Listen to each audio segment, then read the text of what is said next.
All right, I think we're going to get going if everybody's good with that. And you know what? We're going to keep this really informal. I'm going to sit here just like you. I want to welcome you all. Most of you are home to Neepawa, but I'm just down the road with us. For those of you who don't know me, I'm Eileen Clark. We're in LA for this area, Aggregates. And I'm very happy to have my good friend here, Honorable John Reyes, Minister of Immigration and Consultation. That's it.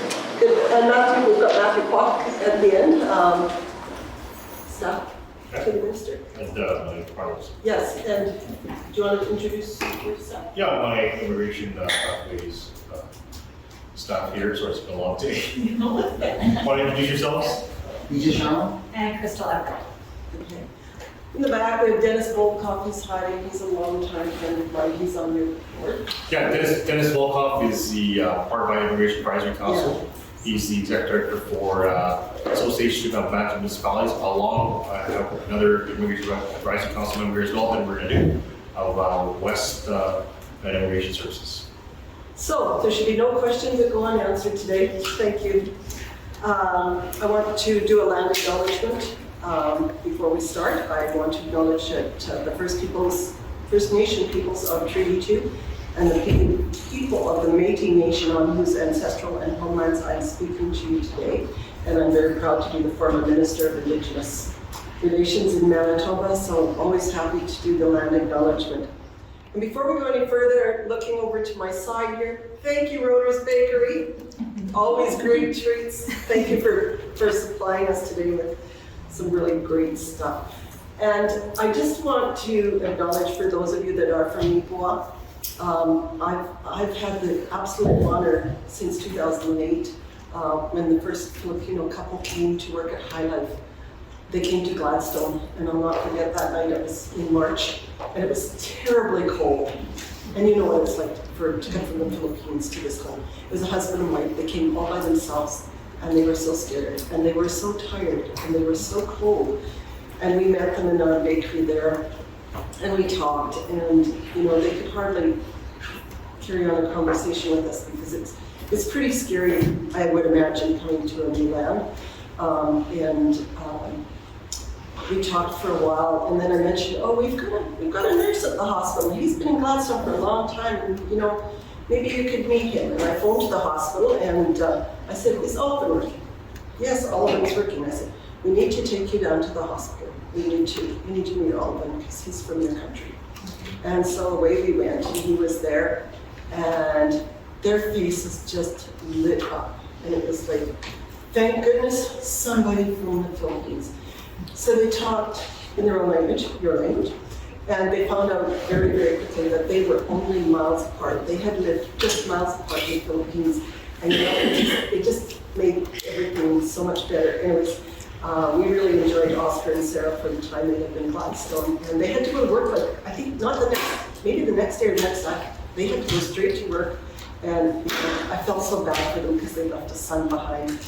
But in our area, since 2008, oh my goodness, all you have to do is look around Neepawa now and see what has happened to this community, see what's happened to our community with the Filipino families that have come, and thank you.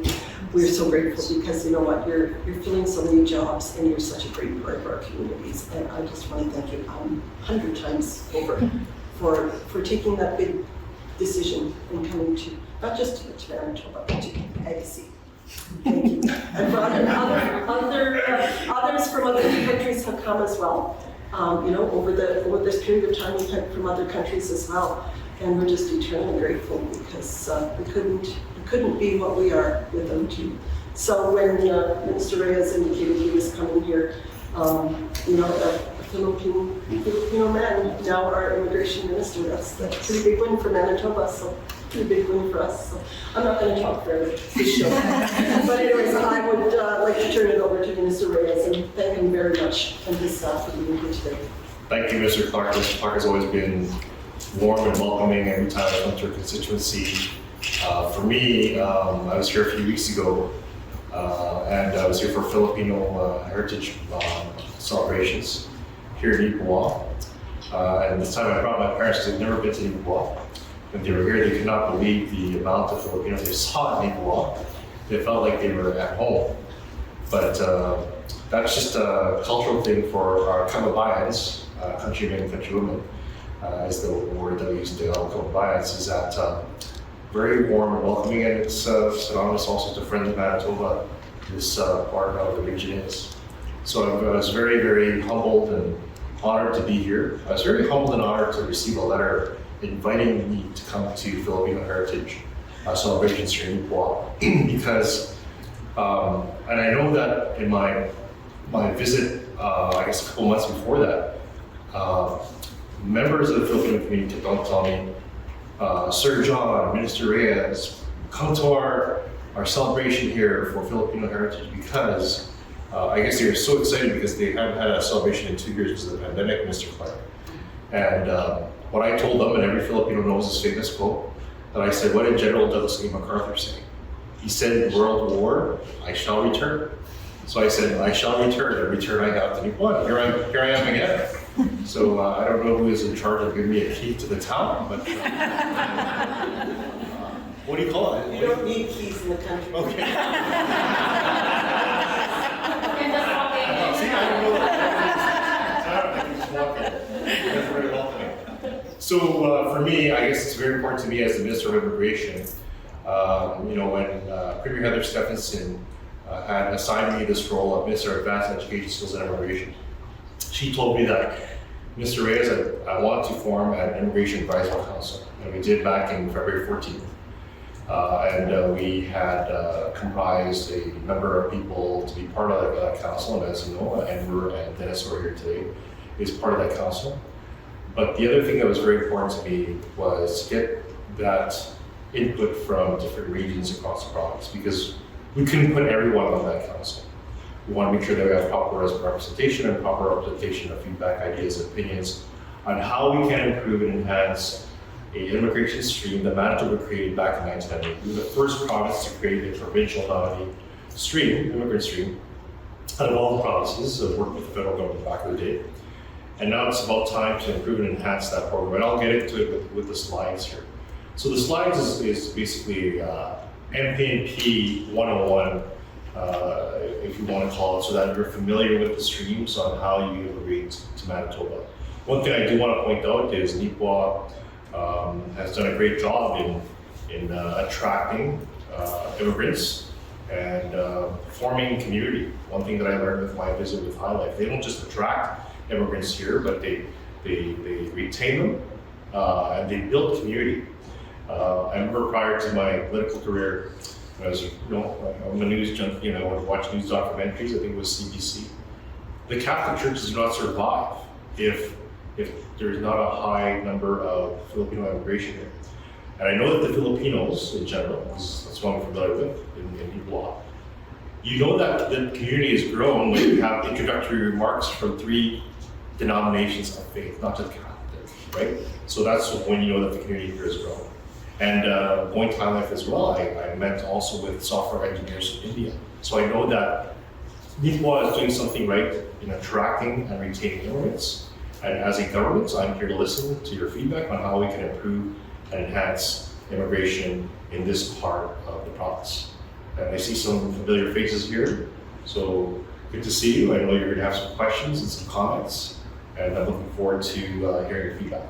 So I guess we'll go on to the slide on how immigrants come to Canada. So we have temporary residents and permanent residents. Most of the streams are of a federal nature. Mostly of them are federal streams. We're focusing on the provincial nominee program that many immigrants have come to Manitoba, and I'll show you that in a future slide. So there's temporary workers and international students, and they stream on to the provincial nominee program. Again, there's other streams like the federal skilled worker stream. In terms of family reunification, because I know everyone is always wanting their families to come here. Those streams are of a federal nature, whether it's your parents or grandparents or your spouse, partner, and child sponsorship. In terms of the point system, we know that we've heard from some of our Immigration Advisory Council members and from the public that there is an adaptability points criteria. And if you have a family member, you have a connection, there's a points value on there. The feedback we've already heard is Minister, can you raise those points value higher? Because we know that if you have family here, that most likely they're going to be staying here in Manitoba. Next slide, please. So when it comes to the federal versus provincial responsibilities, as you can see, federal responsibilities, the Immigration and Refugee Protection Act issue temporary resident visas, work permits, study permits, visitor visas, permanent residence, confirmation of permanent residence, permanent resident cards, settlement funding, and citizenship. On the Manitoba responsibility side, we have the NPP Skilled Worker Program and the NPP Business Investor Stream and management of settlement and immigration contribution agreements. Now in the middle, you have the collaboration. The Canada-Manitoba Immigration Agreement, the CMA, has not been renewed since 2003. So we are in the process of negotiating with the federal government in the process of, sooner than later, signing that agreement off later this year. We're also going to be having a formal minister's response for immigration later this month. So if the agreement has not been renewed in 2003, we know, everyone in this room, that the demands for immigration for people has changed dramatically now in 2022 for Manitoba. So we're going to be discussing about that. Next slide. In terms of immigration's landing by class, the class that's most dominant is obviously our Manitoba Provincial Nominee Program. There's the other streams as well, the Federal Skilled Worker, Canadian Experience class, but the Provincial Nominee Program is the one that dominates in terms of immigration landings. In terms of provincial nominee landings in top regions in Manitoba, for 2020, the figure was 29.7% outside of Winnipeg. Obviously, Winnipeg has the majority of it, but we want to see an increase in rural Manitoba, outside of Winnipeg. I've actually been to Thompson, Neepawa, Dauphin, and what I've heard is that suggestions from the crowd was, is there a possibility that we can have strategic regional streams and points allotted that would be higher to these regions, because that's one of the challenges with the regions that are outside of Winnipeg. Something for our Immigration Advisory Council to consider. So in terms of the two main pathways for MPP, skilled workers eligibility. Skilled workers in Manitoba, valid temporary work permit, which could include a postgraduate work permit, proof of work for a Manitoba employer for at least 6 months, and permanent long-term job offer from the same Manitoba employer.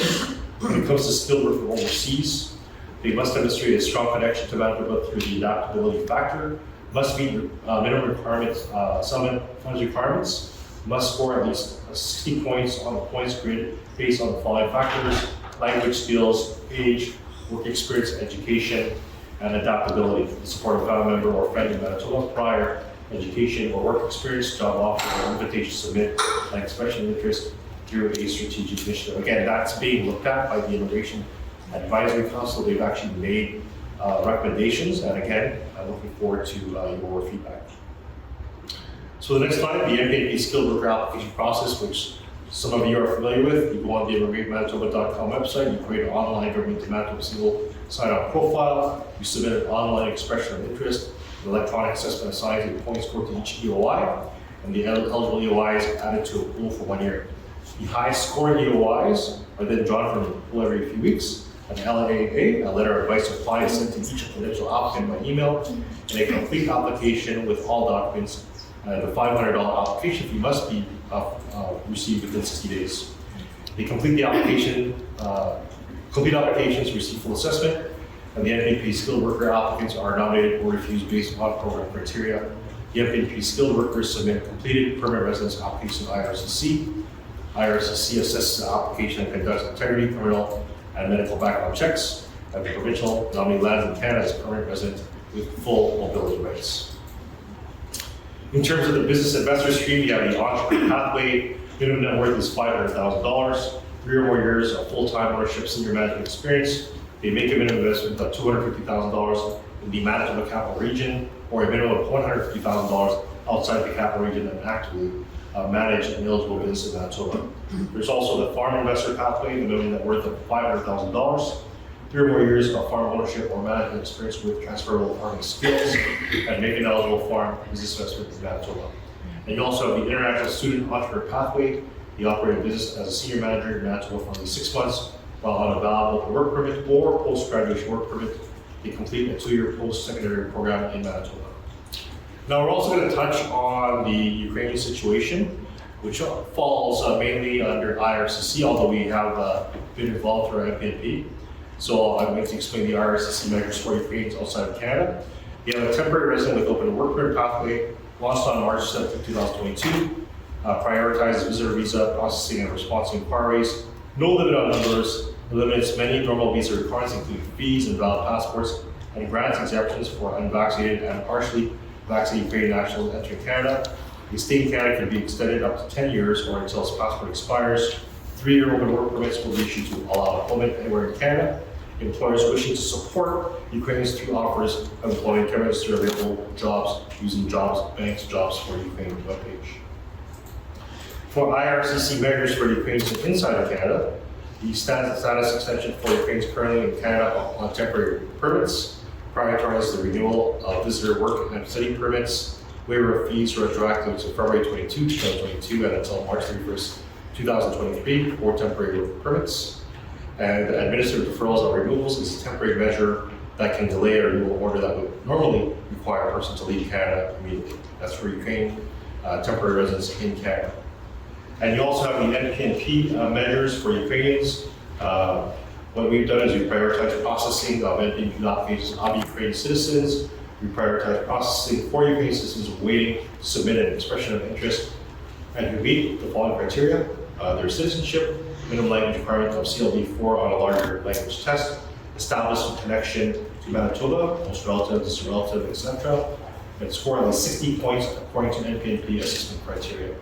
There are special EOI draws for Ukrainian citizens that took place on March 9th and 18th, and regular draws to follow pending availability of profiles in the pool.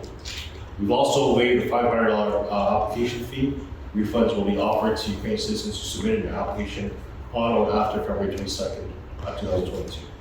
So Ukrainians coming to Manitoba under the Canada-Ukraine Authorization for Emergency Travel could become eligible to apply to the NPNP with Manitoba employment experience or other connections.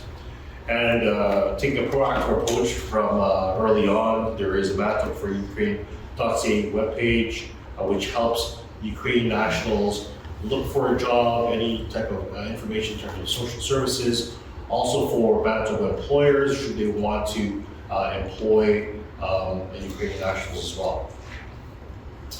The next slide, I guess, we have the stats. So just to let you know, last year we had a record number of nominations processed, just under 6,300, just under 900 NPNP applications of nominations for skilled workers selected by the federal criteria through the Federal Express Entry Program. Just under 19,000 in 2019 immigrant arrivals, the highest number since NPNP was created, and just under 65% proportion of new immigrants arriving through the NPNP from 2007 to 2021. And retention rate was just over 35%. Most recent 5-year retention rate for Manitoba provincial nominees landed 2014 who filed taxes in 2019.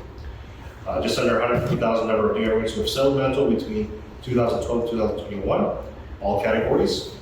And just under 31,000 number of new immigrants who settled in over 130 communities outside of Winnipeg between 2010 to 2020, and $366 billion amount invested in Manitoba by NPNP business nominees from 2001 to 2021.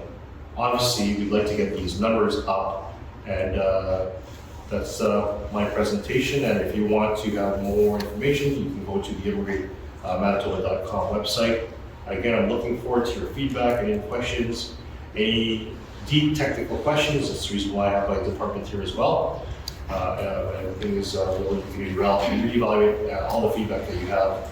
And again, my members of my Immigration Advisory Council members are here as well. So thank you very much for allowing me. Thank you, Mr. Reyes. So we've got a bit of a format here. There are 4 presenters from within the group that's gathered here today. So we're going to have them give their short presentations. And then we're going to open it up to everyone here for questions and answers for a few minutes. So, first presenter is no stranger to any of us, Neepawa Settlement Services, Don Walmsley. Number 1, Don. You got it. I'd rather come at 8. We all know what you do. Yeah, I'll just stand here. Sure, because whatever I you like want. looking at Yeah. people. Thank you, everybody. Thank you, Advisory Committee. Good to see you again. And welcome here. I'll have questions for you after. First of all, what I'm going to say is I'm talking from the perspective of agencies who are responsible for helping newcomers have success in their integration process, which means after they've come over through the PNP, trying to provide services. We are funded by the federal government to do settlement services. We've also been tasked for a year to provide services to the new Ukrainian population, trying to make sure that sort of works. So I summed it down very quickly because I know we have short time and people want to talk. I've identified some areas where we feel there needs to be some change or some movement on with regards to having people come to Manitoba, stay in Manitoba. The first one is pre-arrival services. We need more. People will integrate better when they know what they're coming to. Too often we see that the pre-arrival services or information that's being presented, people end up being really surprised. That long journey between Winnipeg and Portage is very straight and is very white in the wintertime, and there's lots of open space, and where are we going, and will this ever end? Where are the people? There's all sorts of things. Let's just not even go with the weather. But also just the way things are done here. The fact that Canada is a country full of rules, regulations, documentation, paperwork, and it takes time to process. Big adjustment for many other countries. Pre-knowledge helps with successful integration. The second one is I'm assuming that this is a provincial initiative and that this is a committee that's looking at the provincial picture. And to do so, we would recommend this. You need to work on removing the urban-centric thinking and the perimeteritis that happens in system. It still happens. Okay, that's number one.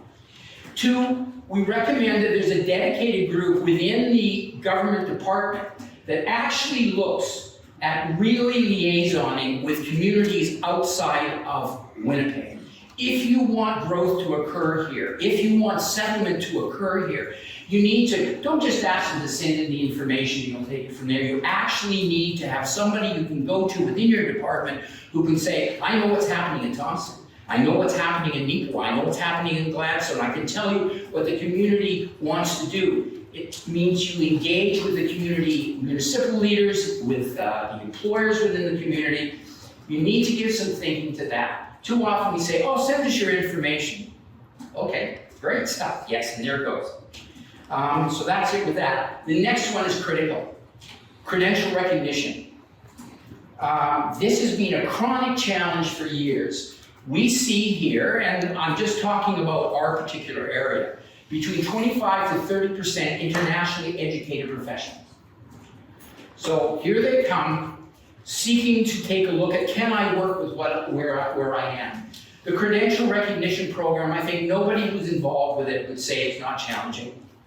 We need to have a little bit more coordination. I know that a lot of it may be outside what the province can do, or because they're not really in control of it necessarily, but there's got to be a clear vision in terms of how we can operationalize that. Well, we're looking, for example, I'll talk critically here, we're looking at a new hospital. New hospital is coming here in 3 years. When the numbers I'm hearing that's going to be needed compared to what the FTEs are now, we are not going to populate that with homegrown professionals. We need to be able to access or activate or motivate or have happen quickly credential recognition. We also need to look at training programs. Training programs on site in communities. I'm not just talking about Neepawa, but I'm here in Neepawa. LPN programs, healthcare aid programs. RHAs are aware of it. Things are in the work to make things happen, but we also need locations. When you look at a community that's growing so large, so quickly as Neepawa, what you need to do is we need a learning center. We need a center where other programs can come. And I'm not just talking about the healthcare aid, I'm talking about truck driving programs, I'm talking about apprenticeship programs, I'm talking about other kinds of things that can happen here Because we're growing, and if we want to continue growing, we need to have those kinds of opportunities to encourage people to stay. We need our newcomer children who are graduating from school have the opportunity to stay in the community, to get educated, to become, whether it's tradespeople or professional, but then they'll stay in the community, they'll work in the community, and I advocate this across the board for all communities outside of Winnipeg. The other thing is we need to think outside the box.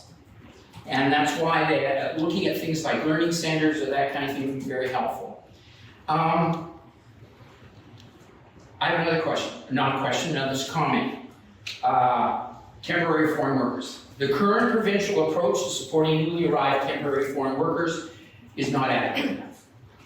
It tends to be caught up in provincial red tape. Processing takes time, even though it may be granted, it takes time. And it needs to be considered as a multi-year funding basis.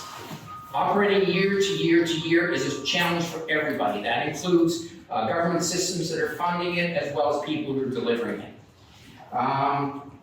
And finally, rural communities are problem solvers. Come speak with us directly. We have too much indirect contact. Send us your paperwork. Well, we want to talk to people.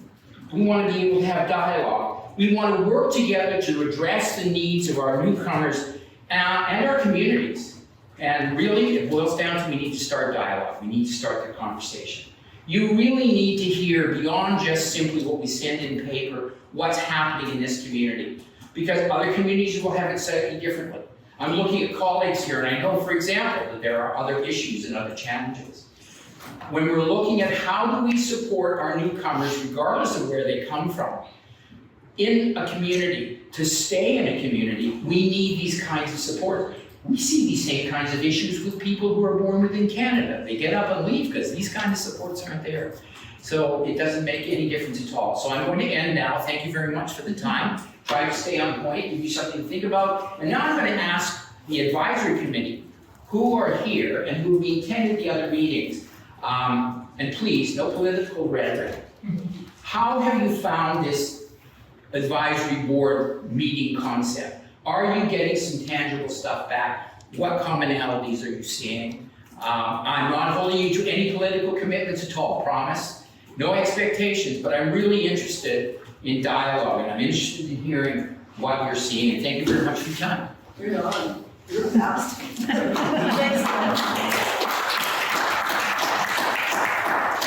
And thanks for the great work that you do. I mean, it's really great for those who utilize your service, but you've also been great on my side as well. You know, we have a very open dialogue, and yourself with Jody to talk about issues that are forthcoming. So really appreciate that. So next, we're going to hear from one of our business people in Neepawa, Filipino lady, Michelle. We'll talk Rotary Vicky. Yes. Did I take you by surprise? Oh, yeah. You can stand wherever you're comfortable. Yeah, good afternoon. I'm representing Rotors Bakery. Rotors Bakery started June of 2019, and it was fully operational by August 1st, with only Richard, Mercy, and I starting the business. We don't have extra workers when we started, and I was just working as a volunteer for them, you know, and then, when Richard started introducing Filipino breads, the response was overwhelming coming from our Canadian families and friends. And then when Richard and Mercy started introducing Filipino pizza, you know, the way they made it, the response was really overwhelming. So unfortunately, as the business or the demand starts to rise, we could not keep workers. We keep on looking for more workers. Unfortunately, that's the biggest challenge we're facing right now. Like, the couples were so nice that they agreed on it that it's okay that, especially for those who are newcomers here, that they could not find a permanent job yet.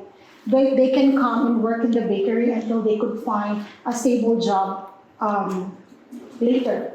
So the couple were so nice. Unfortunately, for now, our biggest challenge was to look for a permanent worker that could stay with us, because we could not provide the demand 100%.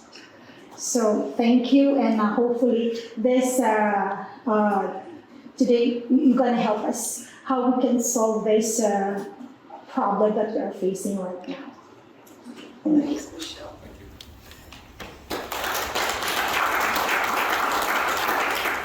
It's kind of interesting now we're you know, your businesses now are facing the same issues, more help is required, so it just kind of like a domino effect going forward, so. Yeah, and it's Thanks. very unfortunate that we could not meet the demand Yeah. at the end of the day. And then there were days that we have to close because we could not fill Yeah, the store frustrating with breads. when you know the business is there. Okay, thank you. Next, we're going to move on to the town of Neepawa. Deputy Mayor Brian Headley, who is also the general manager at the Neepawa Gladstone Co-op, so he also knows about staffing. Thank you, Brian. Yeah, thank you. Well, good afternoon, everyone. I'd like to bring you greetings from the town of Neepawa and welcome our ministers, Minister Clark and Minister Reyes.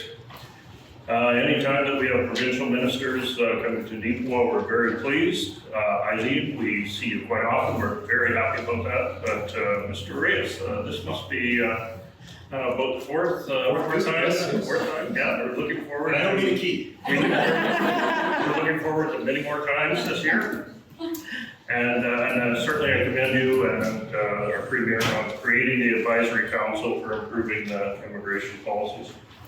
So over the past year, I've talked to many of the Filipino neighbors and staff at Co-op about the immigration process and what it looks like. Their responses are always the same, and that is that they work very closely with settlement services. So hats off to Don and his group, because certainly a lot of folks here are utilizing your services. And certainly you and your staff have a better understanding of what the concerns are. But I understand, and as the slide said, the provincial nominee program has been successful, and all of us would like to see that continue to grow even more.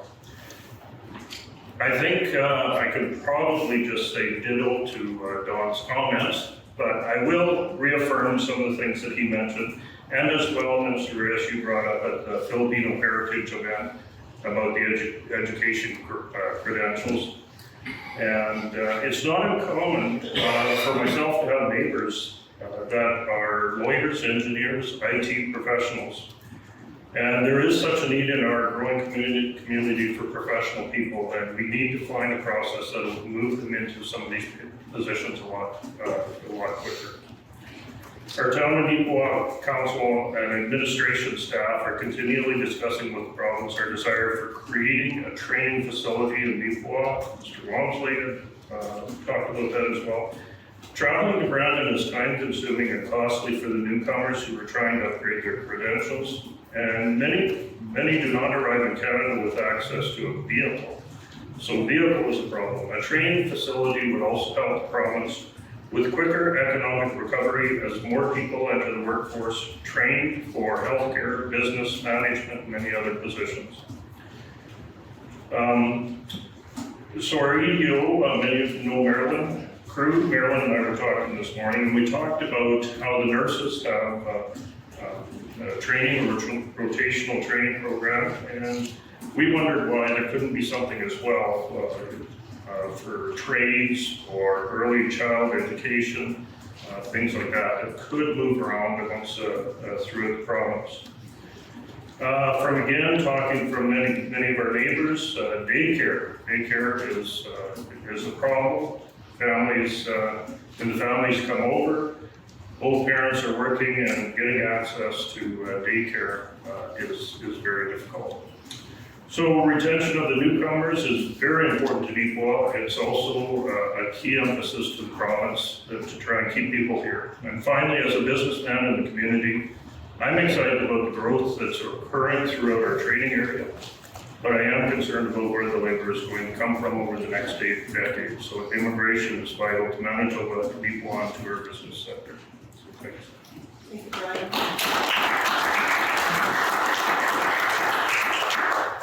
I'll just add to what Brian and John have both indicated about a training center. I've also had pretty lengthy discussions with Jason Young from the Beautiful Plains School Division on this issue as well. And it's a pretty exciting concept, and I know it's one that this region could certainly benefit from. So last but not least by any means is High Life. And High Life is the main reason that we are having this opportunity today. They are our biggest employer in the area, and I'm very happy to have Lindsay Hextall, and if you know Leah Hextall, that is your sister. I'm the other one. I was saying the louder one, but she's pretty loud, so. Is Tanya? No, You're gonna do this all by yourself, right on, okay?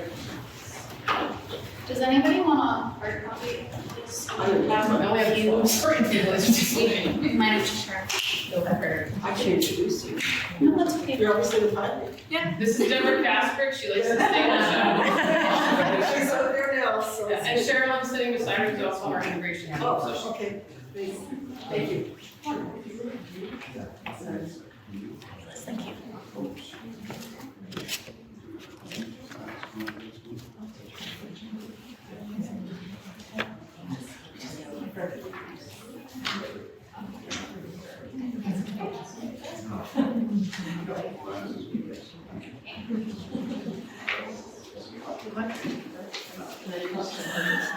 Right, I didn't know sister beside me. Yeah. Sorry. So, good afternoon, everybody. My name is Lindsay Hextall, and for the last 3.5 years, I've had the privilege, and I do mean the privilege, of being the HR director up at the big plant down Highway 16 at High Life Foods. Thank you, ministers, for being here today. We really appreciate the opportunity. I will try and keep it short and sweet, like Dawn and the others, right?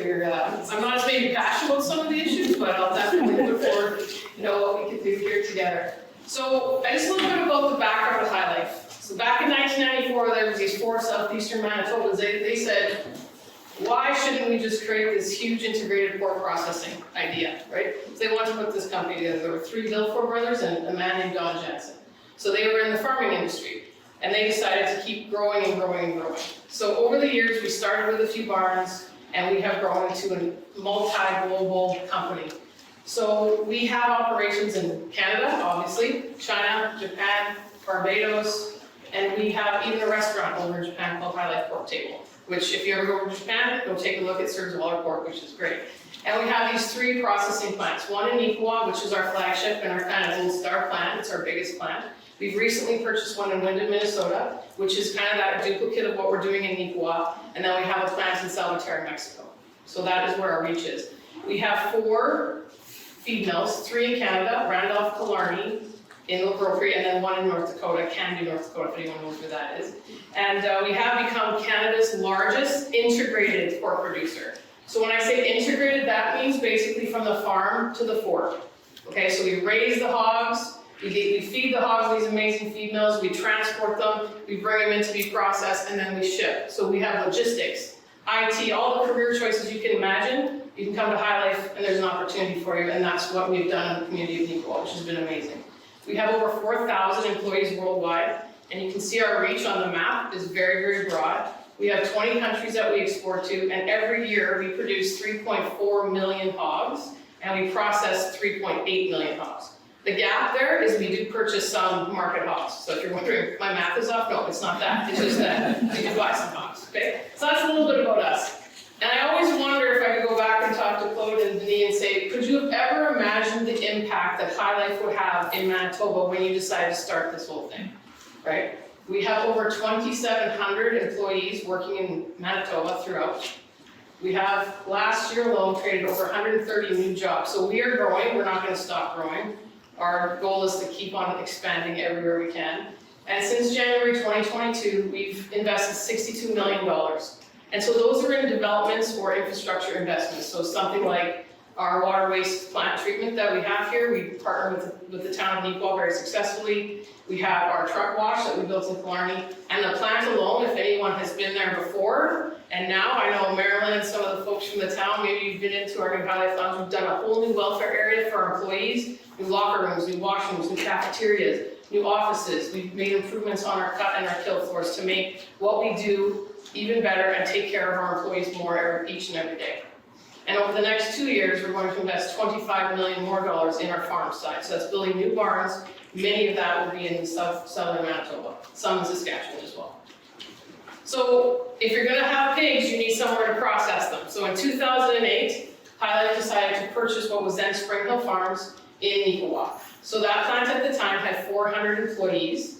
And over the past, where are we? There's the map, 14 years, 22 years, where have we been? We have grown into 1,650 employees just at the plant alone. So a great big employer in Neepawa, and we're really proud to be part of the community. And we've invested over $258 million in that very short amount of time.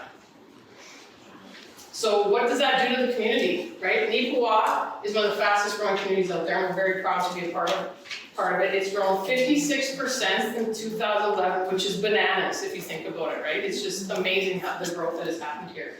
When we first came, we were just above 3,000, and now look at the community, it's over 5,600. And it's probably even higher than that, because sometimes we're a little behind with our census, right?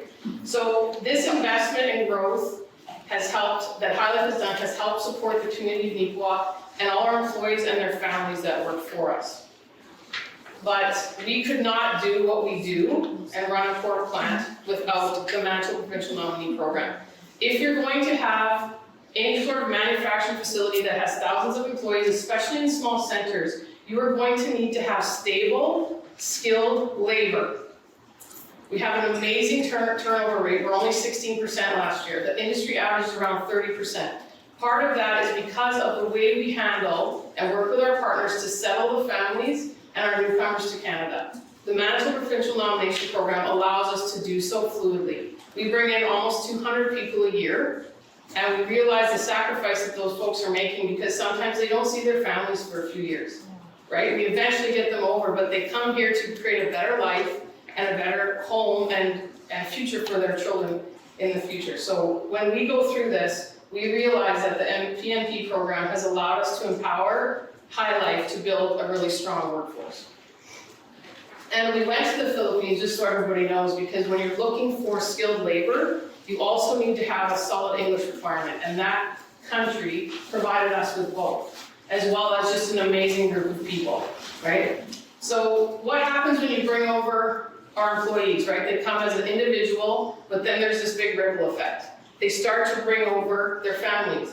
And I know Dawn mentioned it, we were talking about how do we get people that are skilled nurses, et cetera, into the workforce faster. Because what this does by bringing the families over gives us a bigger area to recruit from. You talked about the schools, I think, Minister Clark, you mentioned the schools, so you talked with Jason a lot. How many people are coming over this year? Daycares, how many people are coming so they can try to plan for labor, which is always challenging, but we try to work in partnership. And whenever you talk to our employees, and they talk about when they first came to Neepawa, they get excited about things like Giant Tiger came, right? Boston Pizza came. And then all the Filipino stores that have come to support them, right? Tim Tam, Philmar. Did I say this right? Bagels. The girls were giving me heck, I was saying things wrong. But they do this so that we can support a culture and a community that is just gonna thrive and grow. So our employees have really made Neepawa their home. And they mean that. When you just need to go and talk to some of our employees and listen to the stories and just how much they love the community of Neepawa. I'm so glad you mentioned the Filipino Festival, Mr. Reyes, because that was a huge success, and I think just a great celebration of the Filipino community and the Filipino culture in High Life as well. So, great facts here, 70% of the MFP nominees buy their own home within 5 years, and 95% are permanently settling in the community for us. So these are great numbers, and we want to continue to do so, and we're not going to be slowing down. If you have worked at High Life, or you know it's very fast, right? We want to keep growing, and we want to keep supporting our community, our government partners, and the people that come over. Because we really think this rural town is going to be city soon. That's what we're looking at, right? Yeah, that's what we want. You guys can cheer, it's fine, that's fine. Okay, we did also recently, CBC came out, I'm not sure if people knew, I know they're at the bakeries and stuff, they were doing a noon hour show because we're one of the fastest growing communities, and we actually, they came to High Life and we brought them into our High Life lounge area, and they got to meet a couple of our employees.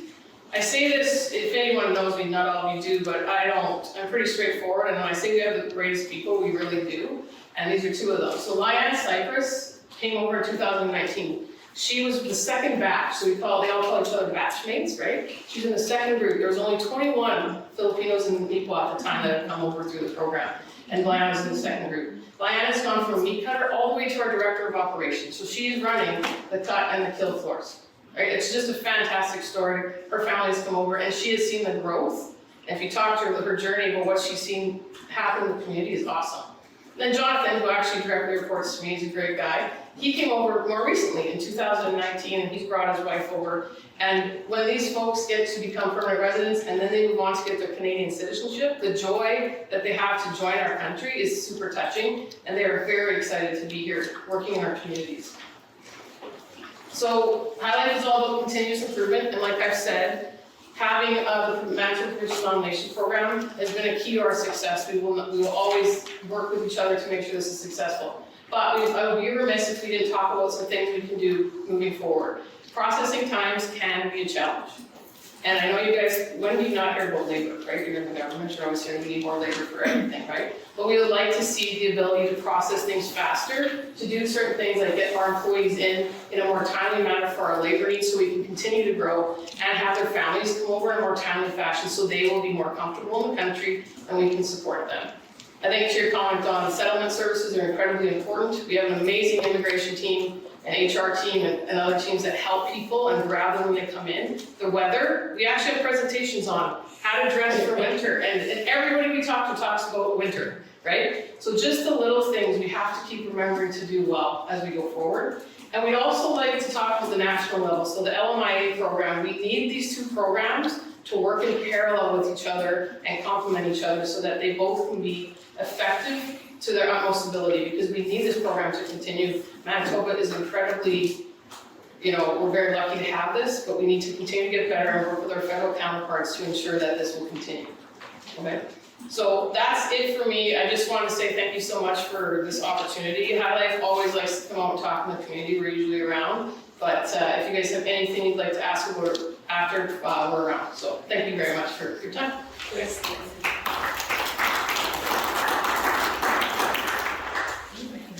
There you go. And it is pretty amazing having been involved since 2008 myself.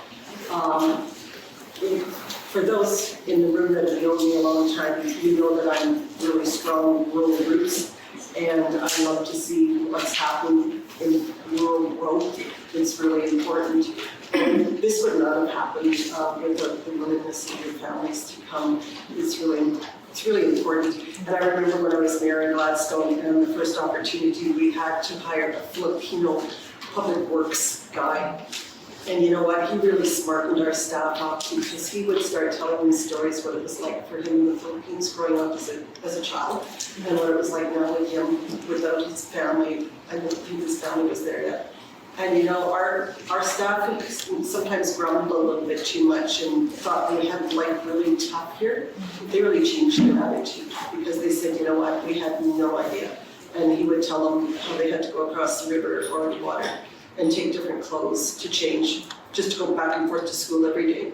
And our kids in this area and all across Manitoba, and so many in Canada, those are just average citizens, live a very good life. And we're happy to have you here, but we also appreciate where you've come from, and hope that you're treated really well here. It's important. Thanks to all the presenters. I think you've given us a really good concept of what's been going on in this region for the last years. And yes, Ken, we are going to have questions and answers, and then we'll go first. But thanks to the presenters. It's really great that you took the time to bring this on board. So now we have a question to answer. Ken Rodell, would you like to answer a question? Thank you. Any chance? Yeah, thank you. I was supposed to be involved in another meeting in a few months, so thank you for letting me speak briefly. And I appreciate what everybody's saying. I just want to bring another little aspect to what all of us said here, is that when you listen to Toronto and Winnipeg talking about their growth problems, they talk about very major green problems, like they're eating up a lot of farmland. We've done this huge growth here in Neepawa, but without actually significantly increasing the town's footprint. We haven't gobbled up a whole bunch of land to do this. We've done this with as a community, and I I think good management by our town council and by highlighting, but everybody else involved in this room and many others. We've done all this expansion through virtually, when you say virtually no homelessness. All this expansion and still almost everybody, I think, in the community has a place to lay their head at night and be safe. And that's not all. And well, I said almost. And so there's challenges there. We've been very successful on that. And the other thing too is that all this expansion has come about. And unlike some other communities that we were told about years ago and still hearing about now, virtually no crime. Virtually no crime. Very, very little crime. And certainly almost no violent crime so far. And so those are three factors I think that we need to emphasize through the decision makers, that when you're looking at growth, you put growth into places where they have struggles to reach what we've reached, or you put it in rural areas that don't seem to have those same kind of struggles.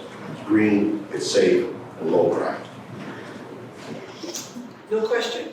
Okay, thanks. Thanks. And I have to agree, very model citizens that have come to join us here. So, are there other questions from anyone? Yes? I just want to comment because I'm part of this, program. I came to Canada in 2009 through this program. In March, when there was a blizzard. And I just want to go back and go home. But I bought a one-way ticket because I was determined to stay here. Actually, I landed in Winnipeg. And I lived there for 8 years, and I've only been here in Neepawa for 4 years, going in 5, and I love it here. My plan was to go back to Winnipeg. I got promoted here. I came here to work, but I just fell in love with Neepawa. And I feel like sometimes I'm in the Philippines. I work at a grocery store, and half I forget that I'm in Canada because I blend well, and we talk about it's just all those familiar language that you can understand, and you feel like you're home. So Neepawa is home. In my experience, back in the time I applied, it was a lot easier in terms of immigration. So now my brother's trying to come here, and because of the pandemic, there's a lot of struggles and blocks and roadblocks. And now the program it's you submit online. If you don't get picked in a year, your application form gets sent back, and then 2 years to your IELTS would expire. In my time, there was no IELTS, and I understand why this program needs to be implemented. It's very important that the language barrier, we address that, and but that kind of is deterrent to the more immigrants who wants to come to Canada. And now IELTS cost money. It's not cheap either. For someone in the Philippines to take an IELTS, which is $300, for example, and in 2 years you don't get picked, then you reapply, and you need to put another $300 on top of when you get approved, the $500, and so on and so forth. So those are just some of the comments, the preliminaries, right? And then the second one is, I have an engineering degree, but there's so many things, and I know I looked into this, wanna challenge the degree, blah, blah, blah, whatnot. It's not that easy. It's so complicated. It's, there's so many things, avenues that you need to look into. It's not easily accessible, or it's expensive, especially for someone who has a degree in medicine, for example. Want to practice medicine here. They have this experience for 20 years, for example, practicing medicine, and then they come to Canada. And they can't even practice over, they can challenge those options, but then, you need to have $10,000 to challenge this and for you to be able to practice. But then we have the shortage of all this medical, staff. And so if that would be a little bit more accessible, and especially if they're going into the rural area, that might be a good draw to people that have these degrees and talents, and especially for a town of Neepawa is growing, right? So it's more accessible. And I understand Winnipeg, we're protecting the people that go into university, who wants to practice their degree and everything else like that. But we have the shortage of staff. Like in few years, we'll have this new hospital here, which we're scared because as a business too, we're gonna lose a lot of more people, because of course, people will go to, or would want some employment who have pay high wage, like High Life. Most of the staff that hire goes to High Life because, we can't compete. We pay minimum wage, so comparing to someone who's offering more than minimum wage, will be, like the boat tours, they won't be able to hire more people. They would always gravitate to businesses that would be able to pay them a little bit more, right? So, and then, yes, and I echo what you have mentioned. There's so many things that, support for new immigrants and how they are able to live here in Canada, all those cultural shock that they will go through, so we need to continue that, and we need to continue to educate the Filipino or every immigrant that comes here, but specifically here in Neepawa, because there's so many Filipinos and there's so many opportunities. They just need to embrace it and basically integrate the culture, which is, we're appreciative because everybody is appreciating the Filipino culture. And the same way with our culture as a Filipino, we want to be able to send a message to the Filipino people that, hey, it's okay. Embrace those cultures. Just like with the settlement, when they give their resume and they say, hey, I can only work 9 to 3. Well, our business doesn't open. We're open, from 8 to 9. So, but we don't have babysitters, those kind of things. So that all kind of ties in, right? So, and those are kind of the reality of town. Thanks very But much. lots of great things going. Exciting. Didn't get your name. Oh, I'm Marianne. Marianne? Yes, and I work for Safeway. Oh, it's like, But I'm not campaigning for Safeway. Oh, we have a lot of Filipino items in it's all Safeway. good. Is there anybody else with questions or experiences that, yes? So I'm Amanda Nightingale. I'm the Community Ministries Director for the Salvation Army here in Neepawa. So I guess my comment or my question to the nominee advisory council would be, at what point in time are we really looking holistically at this? So we bring people over, we have employment, which is great. We touched very, very limitedly on housing, which is a huge, huge issue in this community. As much as, yes, we do not have per se homelessness, as we typically see that in urban centers. We see a lot of people who are struggling to ensure that they are housing secure within our community, and that is many, many people who first come over and families. Where are you able to rest your head at the end of the day? And a lot of times that is in illegal housing situations within our community that aren't, they're deemed legal. They're deemed legal until they've been not deemed legal, if that makes sense.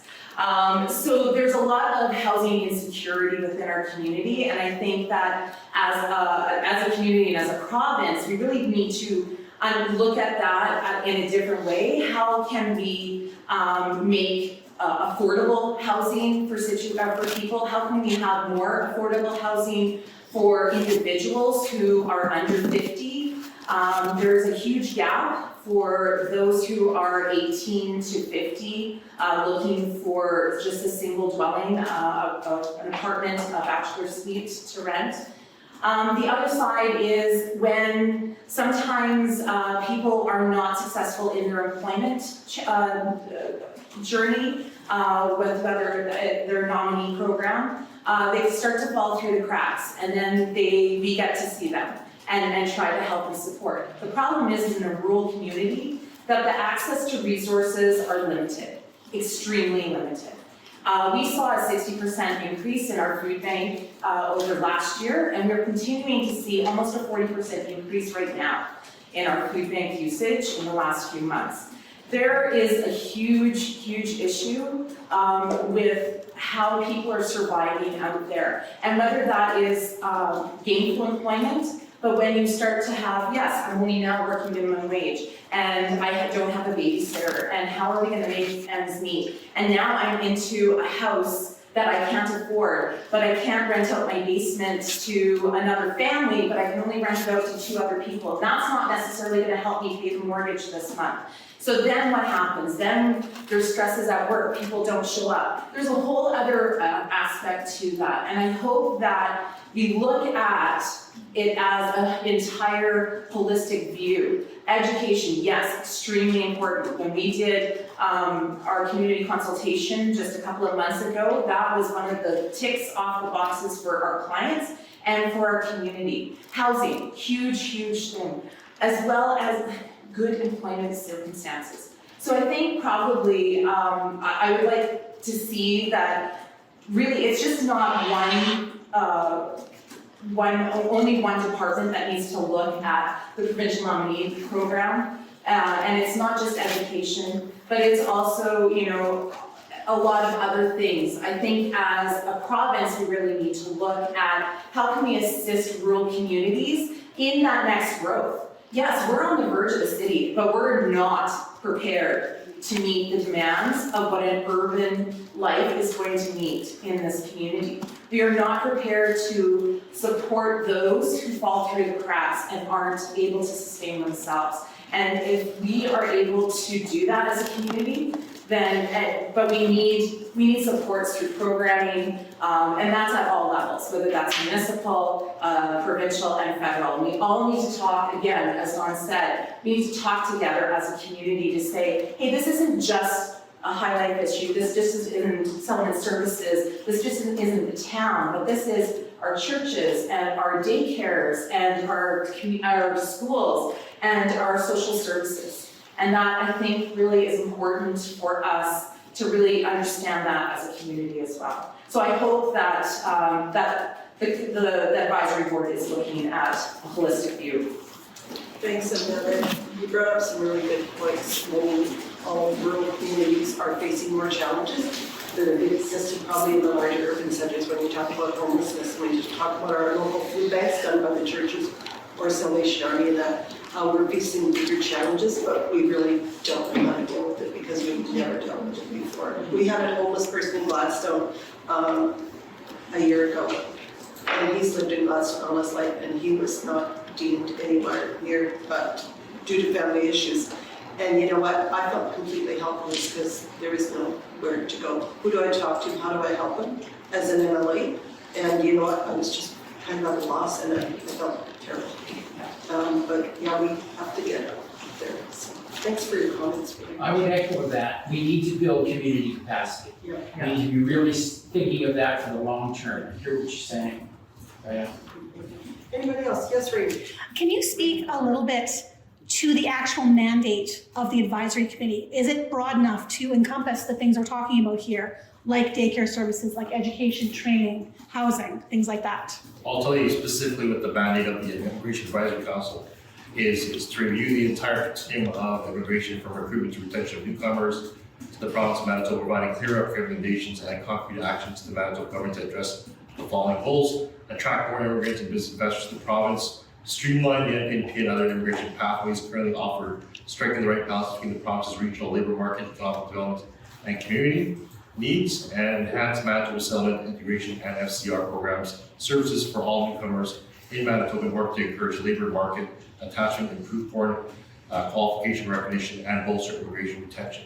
So we take the whole of government approach to this, as well. So in terms of mentioning housing and community building, obviously I'll pass this on to my colleagues because there is synergies obviously with newcomers coming here, and if we're gonna have more immigration come here, we're gonna have stronger settlement supports. We talk to potential mayors. I've talked to about the infrastructure needs in terms of housing. I live in Winnipeg. For me, I mean, this is the first I've heard of homeless people in rural areas, because I've heard of all the good things, but if I'm not here, I'm not going to know the other issues in rural Manitoba. So thank you for mentioning that, and we'll make sure that we mention it to to our colleagues and governments. Who else? Yes, Murray. Yeah, we met there. Okay, so on there you have the Federal Express Entry Program for Skilled Workers. I'm not sure what that totally means or what it's about. My thoughts are, I go into Winnipeg to take my dad in for a specialist, and I'm talking like I always do to the clinicians and that, and I find out this clinician who's just putting eye drops in, and this clinician who's just putting eye drops in, one's a registered nurse, one's a doctor, and they're working in a medical field waiting to get their credentials done. And of course, our hospital's coming. We're going to be, as Don says, we need infill from local. We have lots of people here. I provided accommodation for our newcomers when they were first coming over, and I had one guy that worked security for the Parliament, and I had another guy that was a barber, and Ogie was a chef. There's all kinds of talent out there, but when they sign up, I'm a meat cutter. And there was a great fear to release what they really were, because they didn't want to lose their jobs. So we have all these talented people, and so I think my biggest point here is, we've got to lessen that fear and let all these credentials come out. Actually, in our town, I don't know if you mentioned this, but anyway, she's a civil engineer. He's great in our town office, and all over. But for the medical world, Melita just closed their hospital. And, I'm not on Premium Health anymore, so I can talk now. Okay. But it was to move people to a care home. We did that at Grandview, move people to the care home, Grandview Hospital reopened. All across Canada, all across North America, our medical people are stressed out and we need more supply. And Neepawa is full of a supply of people. Winnipeg is full of supply. Manitoba is full of supply if we can get those credentials. John's got a line on a Ukrainian doctor whose wife is a ICU nurse, right? Second person, not related. Oh, not related. Okay, well, maybe in the future. Anyway, but show that, and our clinic doctors, we have a physician recruitment committee, and they were working on an anesthesiologist whose partner was, gut doctor, whatever that is. So, we're trying to do all this, but our biggest problem is the length of time and the difficulties in that credential thing, and that applies for all disciplines. But with the medical crisis, I'm thinking your task force should say, hey, let's form a medical task force wing of our task force. And help us get that training sent, rural training. Jason's is the vocational school. The town of Neepawa is working on a training center for water treatment plant operators, LPNs, filters, etc. So if you got any other help, we can use it. We're still working on it ourselves as well. We won't give up. That's very. Thank you. So, Bernie, in terms of foreign credential recognition, that I spoke with the federal minister in Ottawa about this, the federal immigration minister, because that's one of the biggest challenges. Because there's regulatory bodies, College of Nurses, College of Physicians, that the government does not have control over. They set up those criteria in terms of what it takes to be a qualified nurse, or a doctor, or engineer in Manitoba. That's something that we're as an Immigration Advisory Council, as part of our mandates, to communicate with those regulatory bodies, because we have to communicate with them that there is a shortage of labor, right? And how we're going to do that is getting the input from folks like yourselves. This has been a common theme, every region we've gone to, and I've actually mentioned it as a minister. I want to assure that if we have internationally educated professionals that are coming to our country, and unfortunately that they're working in fields that they're not going to, well, we're going to have to do something about it. So the first plan of action is just to speak with those regulatory bodies. I know that our Minister of Health has communicated with the College of Nurses, because we have a shortage of nurses. I've heard feedback from people here in Neepawa that they had family come over here, she sponsored them here, but unfortunately they moved to another province because of the barrier, which is called the regulatory body, right? So that's something that we're trying to fix. I know that some other jurisdictions have done it in a certain way, and we're comparing notes. But we have to do what's best for Manitoba, right? We have to do what's best for Manitoba.